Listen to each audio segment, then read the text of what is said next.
सर्व मंगल मांगल्ये शिवे सर्वार्थ साधिके शरण्य त्र्यंबके गौरी नारायणी नमस्तुते।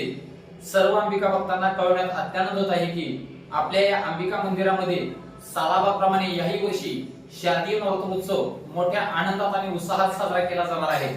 दिनांक 22/9/2025 सोमवारपासून या शारदीय नवरात्रोत्सवाला प्रारंभ होत आहे। तरी या पहिल्या दिवशी दुपारी 12 वाजता अंबिका मातेच्या मंदिरामध्ये घटस्थापना होऊन आरती होईल। त्यानंतर गावातील प्रमुख ग्रामदैवतांची घटस्थापना होईल आणि सायंकाळी 9 वाजता या ठिकाणी महाआरती आणि त्यानंतर पालखी ग्राम प्रदक्षिणा होईल।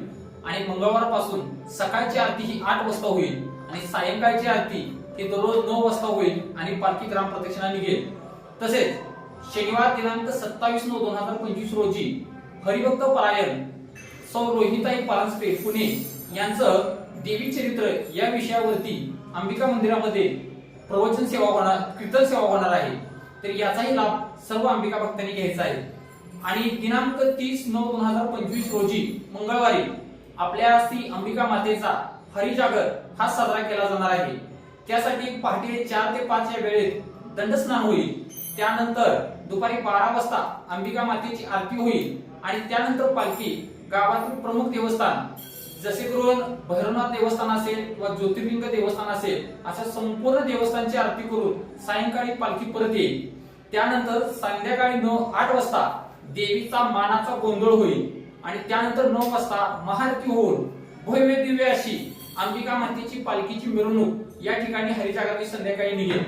तसेच दसऱ्याचा कार्यक्रम हाही मोठ्या उत्साहात साजरा केला जातो।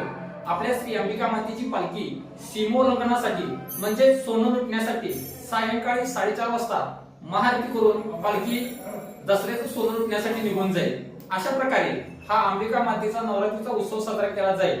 तसेच या 9 दिवसांमध्ये श्री अंबिका मातेची विविध रूपातली पूजा या ठिकाणी बांधली जाणार आहे आणि हे दर्शन अतिशय मनमोहक असणार आहे। त्यामुळे तोंडोली आणि परिसरातील सर्व भाविक भक्तांनी या 9 दिवसाचा अंबिका मातेच्या दर्शनाचा सोहळा घेण्यासाठी सर्वांनी यावे हीच विनंती। रामकृष्ण हरी।